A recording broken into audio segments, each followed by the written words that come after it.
പണ്ടു പരേശ്വരൻ എന്ന മുനീന്ദ്രൻ പാരാതിയായി കാളിന്തി തീരെ ഏകനായി വന്നു ലോലനായി നിന്നു ശാന്തസ്വരൂപനായി വന്നു നിന്നു തോണി തുഴയുന്ന മുക്കുവ പെണ്ണിനെ മെല്ലെ വിളി തുടങ്ങി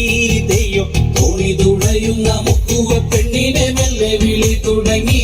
തെയ്യം മുക്കുവ പെണ്ണു വിളി കേട്ടുണർന്നു ആടകളെല്ലാം വാരിയണിഞ്ഞു ദീപത്തിൻ വേഗം തിരിയും കൊളുത്തി തന്റെ കുടിലിന്റെ മറയങ്ങു നീക്കി നോക്കിയ നേരം മാമുനി ഏകനായി നിൽക്കണ കാഴ്ച കണ്ടേ തെയ്യം നോക്കിയ നേരം മാമുനി ഏകനായി നിൽക്കണ കാഴ്ച കണ്ടേ തെയ്യം